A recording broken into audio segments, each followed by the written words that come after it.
وثبت أقدامكم. السلام عليكم ورحمة الله وبركاته. إن الحمد لله نحمده ونستعينه ونستغفره ونعوذ بالله من شرور أنفسنا ومن سيئات أعمالنا من يهده الله فلا مضل له ومن يضلله فلا هادي له أشهد أن لا إله إلا الله وأشهد أن محمدا عبده ورسوله اللهم صل وسلم على نبينا محمد صلى الله عليه وسلم فقال الله تعالى في الكتاب الكريم يا أيها الذين آمنوا اتقوا الله حق تقاته ولا تموتن إلا وأنتم مسلمون يا أيها الذين آمنوا اتقوا الله وقولوا قولا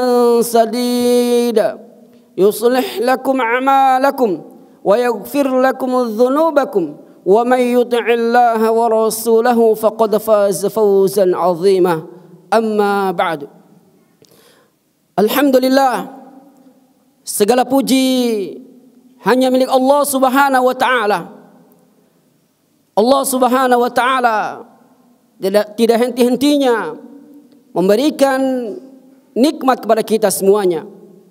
Salawat dan salam kita sampaikan kepada Nabi kita yang mulia Muhammad bin Abdullah sallallahu alaihi wasallam, kepada keluarga beliau, kepada para sahabatnya, maupun kepada orang-orang yang mengikuti petunjuk yang dibawa oleh Muhammad sallallahu alaihi wasallam. Hadirin sidang Jumat rahimani wa rahimakumullah. Ada sebuah kisah yang sangat menarik, itu dalam hadis Nabi sallallahu alaihi wasallam yang diriwayatkan oleh Imam Ahmad. Anas bin Malik radhiyallahu anhu berkata, pada saat kami duduk bersama Nabi sallallahu alaihi wasallam, lalu Nabi berkata, akan muncul kepada kalian seseorang penghuni syurga. Maka muncullah sahabat dari Ansar yang nampak di jenggotnya masih tersisa air wudu dan di tangan kirinya memegang sandal. Di hari yang kedua, Nabi SAW mengatakan yang sama, akan muncul kepada kalian seseorang penghuni syurga. Ternyata yang muncul adalah orang yang sama, sahabat Ansar yang jenggotnya masih basah kena air wudu dan di tangan kirinya memegang sandal. Di hari yang ketiga pun Nabi mengatakan dengan perkataan yang sama, dan yang muncul pun adalah orang yang sama. Lalu Nabi pun berdiri dan pergi. Abdullah bin Amr bin Al-As mengikuti sahabat ini. Beliau pun menyampaikan kepada sahabat Ansar ini dengan mengatakan, saya memiliki masalah dengan orang tua saya. Saya tidak bisa masuk ke dalam rumah. Maka izinkan saya untuk menginap di rumahmu selama 3 hari. Maka diizinkan Abdullah bin Amr untuk menginap di rumah sahabat ini. Kemudian Anas bin Malik melanjutkan kisahnya. Abdullah bin Amr bercerita bahwasanya ia pun menginap di rumah sahabat tersebut selama 3 malam. Dia pun melihat, mengamati amal-amal yang dilakukan oleh sahabat yang Nabi sudah mengatakan sebagai penghuni syurga. Ternyata hadirin tidak ada amal-amal yang spesial. Cuman orang ini apabila dia terjaga dari tidurnya, dia pun berzikir kepada Allah Subhanahu wa taala dan bertakbir sampai datangnya waktu subuh. Kemudian beliau mengatakan, hanya saja orang ini pula tidak ada perkataan yang keluar dari lisannya melainkan perkataan yang baik. Berlalulah 3 hari sama Allah Subhanahu wa taala. Maka Abdullah bin Amr mengatakan kepada orang ini, aku pun berkata kepadanya, wahai hamba Allah, sesungguhnya aku tidak memiliki permasalahan dengan bapakku. Tidak terjadi boikot antara aku dengan bapakku. Hanya saja aku ingin mengamati amalan-amalan yang ada padamu, sehingga itu menjadi teladan bagi saya. Lalu karena Rasulullah mengatakan bahwa pada saat yang lalu Rasul mengatakan akan datang penghuni syurga, ternyata yang datang adalah engkau. Hadirin Allah Subhanahu wa taala, tatkala Abdullah bin Amr mau meninggalkannya, falamma wallaitu da'ani, maka orang ini pun memanggil Abdullah bin Amr. Lalu dia mengatakan, ma huwa illa ma ra'aita. Beliau mengatakan bahwa amalannya hanyalah seperti yang engkau lihat. Tidak ada amal yang spesial. Lalu dia mengatakan, ghaira anni la ajidu fi nafsi li ahadin minal muslimina gisha. Hanya saja aku tidak memiliki rasa dendam dalam hatiku kepada seorang muslim. Wala ahsudu ahadan ala khairin atahu Allahu iyyahu. Dan aku tidak memiliki rasa hasad kepada saudaraku yang mendapatkan kenikmatan yang Allah berikan kepadanya. Lalu Abdullah mengatakan, inilah amalan yang mengantarkan engkau ke dalam syurga, dan inilah yang tidak kami mampu lakukan. Inilah kisah yang sangat menarik Allah Subhanahu wa taala. Seorang sahabat yang dikatakan Nabi SAW sebagai penghuni syurga, memiliki amalan hati yang sangat mulia. Yang pertama, dia tidak memiliki rasa dendam kepada saudaranya sama muslim. Apapun permasalahan dia, apakah masalah yang kecil, masalah yang besar, dia tidak dendam dan dia memaafkan orang-orang melakukan kesalahan kepadanya. Berbeda dengan kita sekarang, Allah Subhanahu wa taala, kadang permasalahan yang kecil pun akan menimbulkan kebencian dalam diri kita kepada saudara kita. Permusuhan, saling memboikot, tidak saling menyapa di antara kita. Belum lagi permasalahan yang besar. Dan pada beberapa hari yang lalu, kita dihadapkan demokrasi, dihadapkan dengan pemilihan kepala daerah. Kita melihat realita yang terjadi. Saling mencaci, menghina, mencela, membenci antara kita dengan Allah Subhanahu wa taala. Bahkan itu akan memuncul rasa dendam dalam diri kita. Padahal Nabi SAW hanya memerintahkan kepada kita selama 3 hari. Dan sebaik-baik dari kedua orang itu adalah siapa yang memulai salam. Ini sifat sahabat yang pertama dia. Kemudian sifat sahabat yang kedua ini, akhlaknya adalah dia tidak memiliki penyakit hasad, penyakit kedengkian, penyakit iri terhadap nikmat yang Allah berikan kepada saudaranya sama muslim. Ibnu Taimiyah rahimahullah ta'ala mengatakan, hasad ini akan muncul dalam diri-diri manusia, akan muncul dalam diri-diri kita. Orang yang baik, maka dia menyembunyikan penyakit tersebut. Dia tidak menampakkan. Bahkan ketika timbul rasa iri, dengki dia terhadap saudaranya, maka dia lawan dengan cara mendoakannya. Dia berusaha untuk menghindar dari penyakit tersebut. Adapun orang yang jahat, orang yang buruk, dia menampakkan penyakit kedengkian kepada saudaranya. Apakah dengan menjatuhkan, menggibahinya dan yang lainnya. Hadirin Allah Subhanahu wa taala. Penyakit hasad adalah penyakit yang akan membakar pahala kebaikan kita sebagaimana api membakar kayu bakar. Sebagaimana kata Nabi sallallahu alaihi wasallam, "Iyyakum wal hasada, fa innal hasada ya'kulul hasanat kama ta'kulun narul hataba."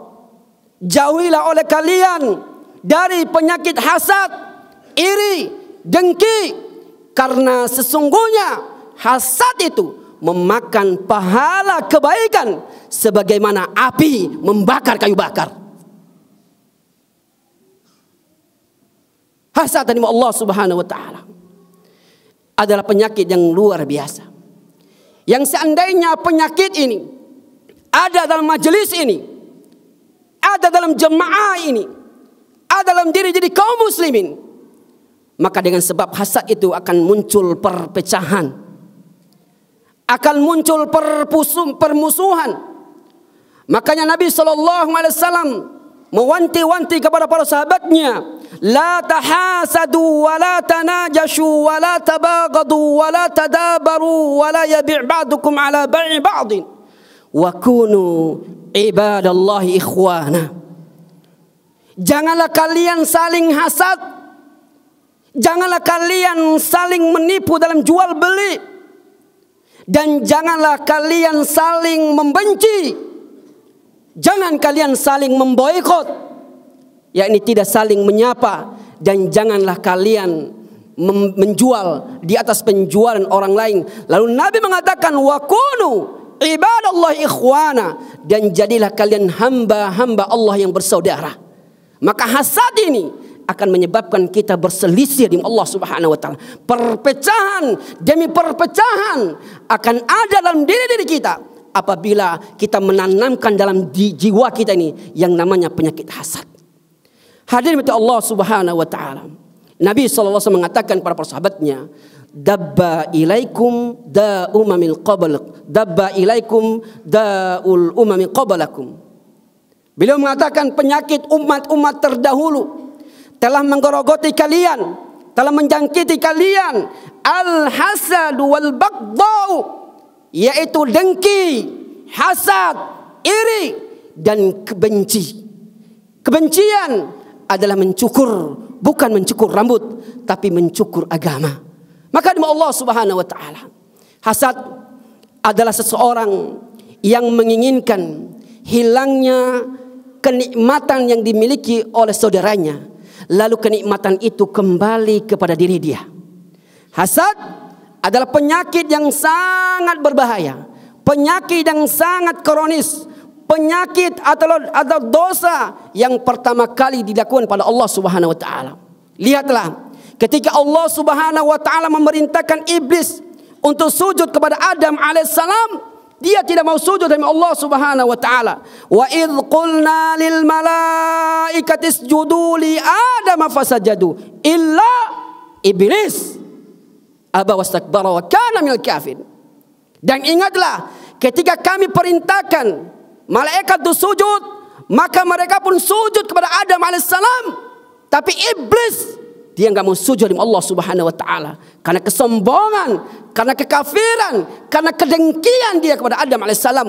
Ketika Allah bertanya kepada iblis, ma mana'aka alla tasjuda id amartuk, apa yang menghalangimu untuk sujud kepada Adam ketika aku perintahkan untuk sujud?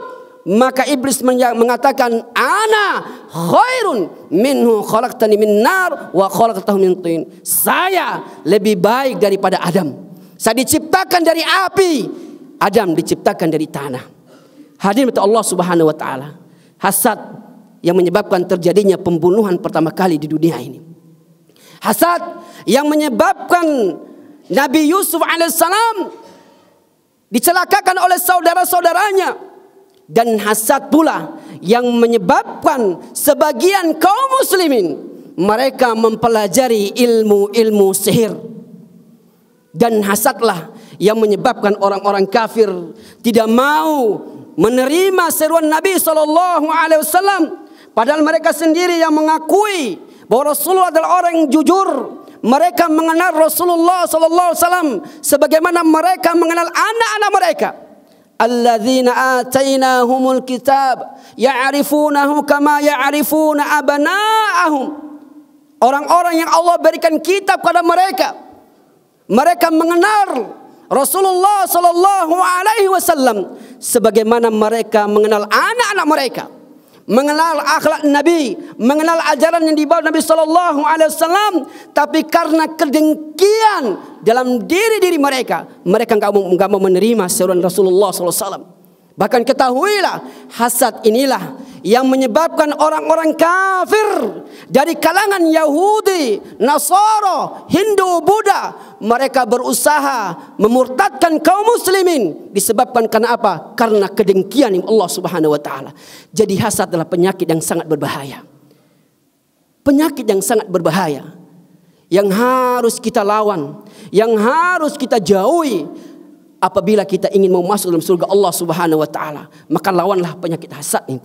Sebagaimana yang dimiliki oleh sahabat Ansar ini, yang Nabi sudah mengatakan dia adalah penghuni surga disebabkan karena hatinya bersih dari dendam, bersih dari yang namanya kedengkian. Aqulu qauli hadza wa astaghfirullah li wa lakum innahu huwal ghafurur rahim.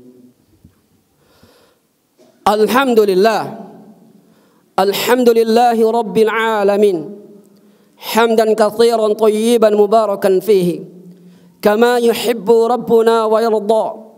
Asyhadu an la ilaha illallah wa asyhadu anna Muhammadan abduhu wa rasuluhu amma ba'd. Hadirin yang dirahmati Allah Subhanahu wa taala.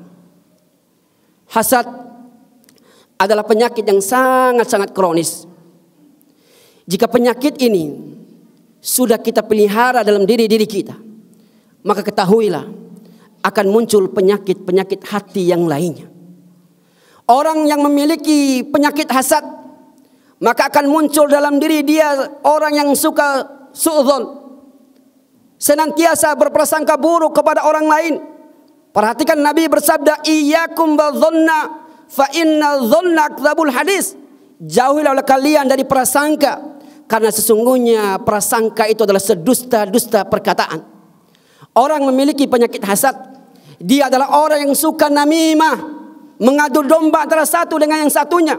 Ketika Nabi SAW melewati dua kuburan, lalu beliau mengambil pelepah kurma, lalu beliau tancapkan pelepah kurma tersebut pada dua kuburan.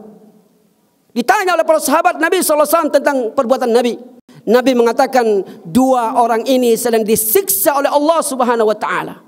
Mereka disiksa bukan perkara yang besar, tapi perkara yang kecil. Yang pertama, tidak bersih dari istinja. Yang kedua, suka namimah.